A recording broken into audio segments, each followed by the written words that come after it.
2:30 बजे तक की अफरा तफरी ने पंडित जी का दिमाग खराब करके रख दिया था। ये लाओ, वो लाओ, ये दिखाए, वो दिखाए, ऐसा क्यों है, कहाँ है, किस तरह है, इसका सबूत, उसका साक्ष्य। पारिवारिक सूची क्या बनी, पूरे खानदान की ही फहरिस्त तैयार हो गई। पूरे 150 नाम दर्ज हो गए, सभी के पते, फोन नंबर, मोबाइल नंबर, उनका व्यवसाय और उन सबके व्यवसायों से जुड़े दूसरे दूसरे लोग। पंडित खेलावन ने बेटी की सगाई पिछले माह ही की थी।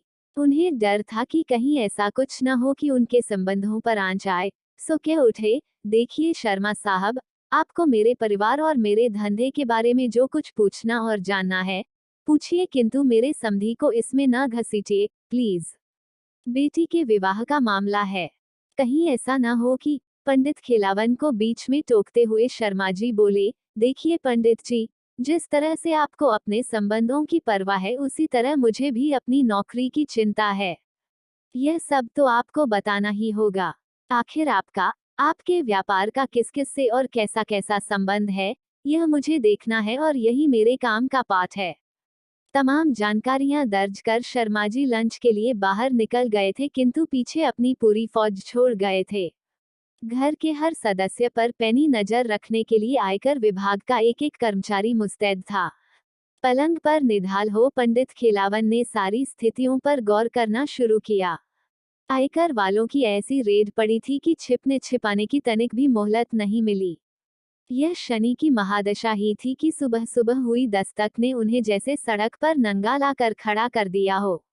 पंडित खेलावन का दिमाग हर समय हर बात को धंधे की तराजू पर तोलता रहता था।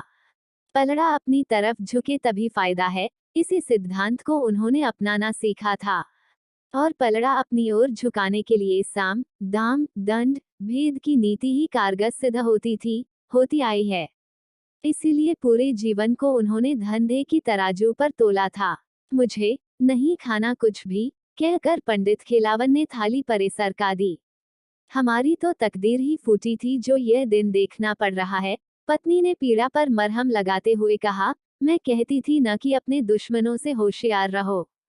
कहने को भाई हैं तुम्हारे माँ जाए, पर हैं नासपीटे, यह सब कुछ उन्हीं का किया धरा है, नहीं तो, कहते कहते पंडिताइन सिसक सिसक कर रोने लगी। देख लूंगा, एक एक को देख लूंगा, किसी को नहीं छोड़गा। मुझे बर्बाद करने पर तुले हैं, उनको भी आबाद नहीं रहने दूंगा।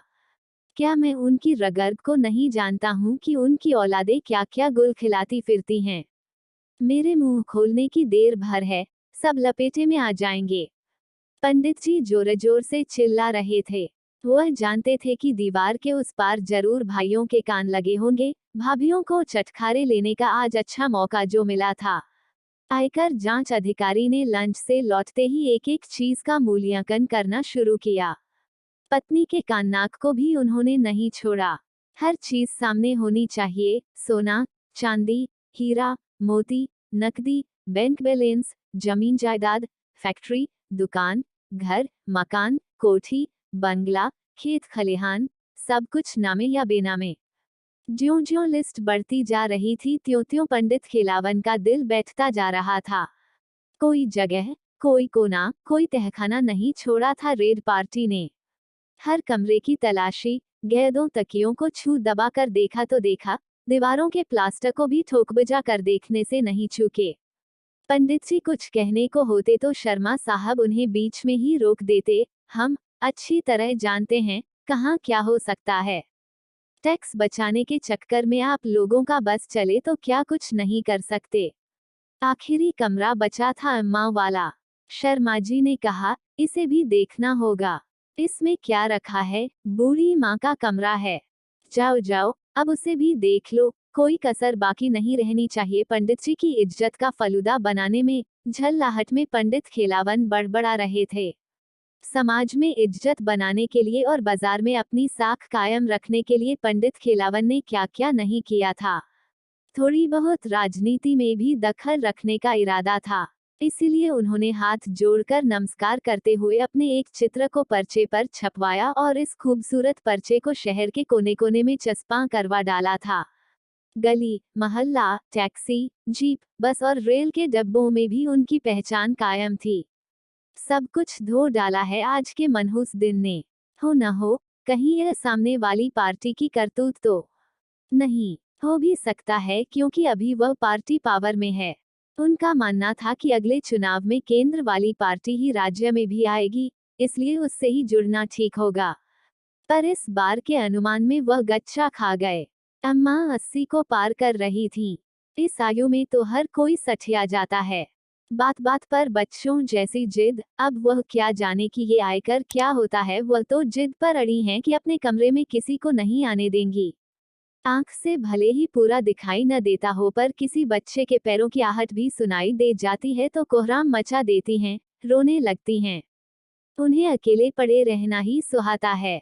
अब अम्मा को कौन समझाए कि ये रेड पार्टी वाले जो ठान लेते हैं करके ही दम लेते हैं, उन्हें तो यह कमरा भी चेक कराना ही होगा।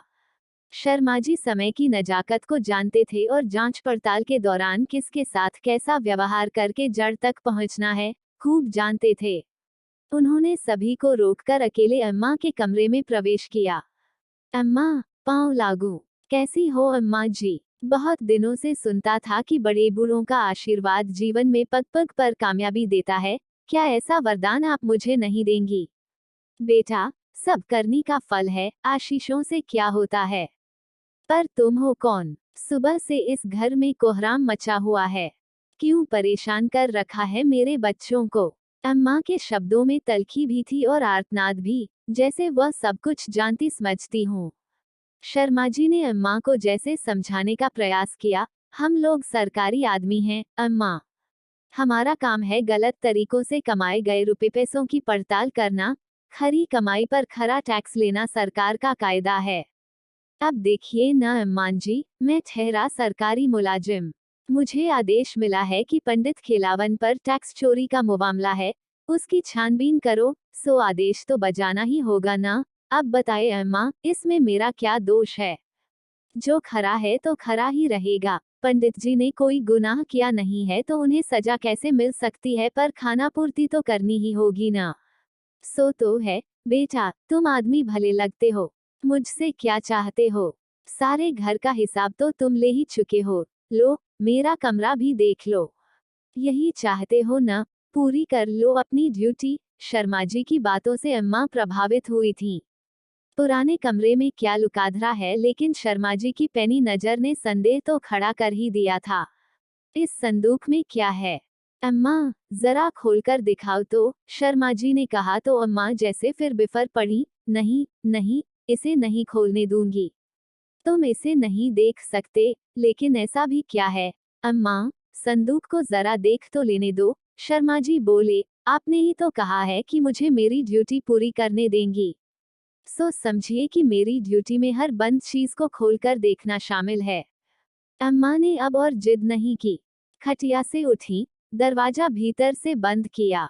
संदूक का नाम सुनते ही पंडिताइन के मन में खटका हुआ था कि हो न हो, बुढ़िया ने सबसे छिपा कर जरूर कुछ बचा रखा है। इसीलिए वह अपने संदूक के पास किसी को फटकने तक नहीं देती थी। जरूर कुछ ऐसा है जिसे शर्मा जी ताड़ गए हैं, नहीं तो। इधर पंडित जी भी शंकालु हो उठे तो पंडिताइन से कहने लगे, अम्मा रहती हैं मेरे यहाँ और मन लगा रखा है दूसरे बेटों के साथ। भले ही वे उन्हें न पूछते हों। कहीं ऐसा तो नहीं है कि बड़के भैया के लिए कुछ रख छोड़ा हो। चलो, जो भी होगा, आज सामने आ ही जाएगा। बंद कमरे में पसरे अंधकार में पिछली खिड़की से जो थोड़ी रोशनी की लकीर आ रही थी, उसी रोशनी में संदूक रखा था। ताला खोलकर ज्यों अम्मा ने संदूक का ढक्कन उठाया तो शर्मा जी अवाक रह गए। रोटियां? ये क्या अम्मा, रोटियां और संदूक में? हाँ बेटे, यही जीवन का सत्य है, रोटियां। इन्हीं के लिए इंसान दुनिया में जीता है, जीवन भर भागता फिरता है, रात दिन एक करता है, बुरे से बुरा काम करता है। किसके लिए? रोटी के लिए ही तो। खानी उसे सिर्फ 2 रोटी ही हैं। फिर भी न जाने क्यों, कहते कहते अम्मा का गला भर उठा था। लेकिन मान जी, ये तो सूखी रोटियां हैं। आपने इन्हें संदूक में सहेज कर क्यों रख छोड़ा है? शर्मा जी इस गुत्थी को सुलझा नहीं पा रहे थे, भले ही उन्होंने बड़ी से बड़ी गुत्थियों को सुलझा दिया हो। सप्ताह में एक दिन ऐसा भी आता है बेटे, जब कोई भी घर में नहीं रहता। इतवार को सभी बाहर खाना खाते हैं। उस दिन घर में रोटी नहीं बनती। उसी दिन के लिए मैं इन्हें बचाए रखती हूँ। 2 रोटियों को पानी में भिगो देती हूँ और फिर किसी न किसी तरह से उन्हें चबाकर पेट भर ही लेती हूँ। लो बेटे, तुमने तो देख ही लिया है, अब इस कटु सत्य को पूरे घर के सामने भी जाहिर हो जाने दो, न जाने मेरे बच्चे क्या सोचेंगे। आंसू पोंछते हुए अम्मा ने बंद दरवाजा खोल दिया।